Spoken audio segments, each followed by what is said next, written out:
Like if you found the video valuable. The first time I heard it, I thought it was just air pressure. A soft clanging, then a scrape. I was alone in my apartment, Unit 407, top floor, back of the building. Quiet, private, perfect, but that sound, it came from the vent above my bed. I stood on a chair, opened it up, and looked inside. Just dust, and something else, a coin. Old, rusted, bent in the middle like it had been clamped. On one side, a symbol I didn't recognize.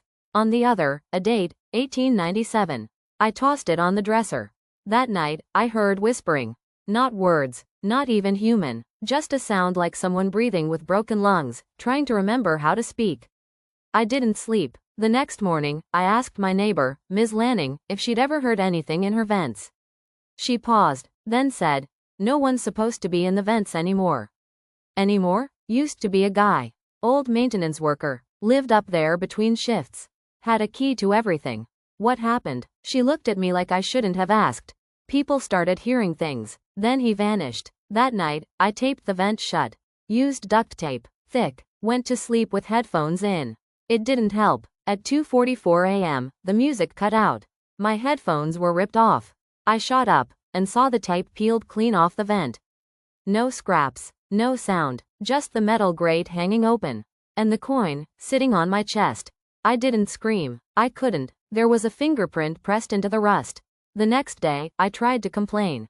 But the manager said there was no vent access above my unit. No crawl space. Nothing. He offered to send someone up. The maintenance guy arrived later that evening. Name tag said, Carl. He looked pale. Greasy hair. Twitchy hands. Didn't say much. I asked if he'd found anything up there. He said, he doesn't like to be watched. Who? The man in the vents. He smiled, then left. I checked the vent again. There was another coin. This time, it was still warm. That night, I kept all the lights on. Stayed on the couch. Didn't matter. At 3:12 a.m., I heard the bathroom vent creak open. Then footsteps inside the walls. Slow, careful. I whispered, "Who are you?" The answer came from behind the living room vent. I was here before the bricks. Before the paint. Before names. My hands shook. What do you want? Rent.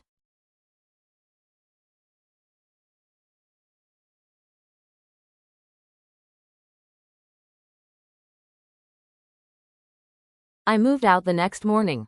Didn't pack. Didn't ask for the deposit. Just ran. I stayed at a motel 2 blocks away. It had no vents, no air ducts. I slept for the first time in days. Until 2:17 a.m. There was a knock at the window. Not loud, just a tap, tap, tap. I pulled the curtain. No one was there. Just another coin, balanced perfectly on the window lock. I started seeing him in dreams. Long arms, no eyes, body stretched like he grew up inside the walls. Wearing a jumpsuit with a faded name tag. Murphy. Every night, closer. Every night, whispering. There's always room in the vents. I went back one last time. I needed to know. Inside Unit 407, everything was exactly how I left it. Except, the mirror above the sink was broken. Words carved in the glass. You stopped paying. I opened the vent with a crowbar. This time, I crawled in. The metal was ice cold. The deeper I went, the less it felt like metal. The walls turned damp, then soft, then warm. I reached a room, or something like one, and on the far side, sitting with his knees folded, was Murphy. Smiling, holding coins in both hands. He said, "Most tenants leave. You came back. What are you?" "I'm maintenance." Then he stood, and the walls began to breathe. Pipes pulsing like veins, the whole building alive. I turned to run, but the way out was gone. He held out his hand. In it, a coin with my name on it. And today's date. Payment accepted, he whispered. I woke up in my bed. In 407, vent open, coin on the pillow. I'm still here, but I don't sleep anymore. Because every night, I hear him crawling. Getting closer. Waiting.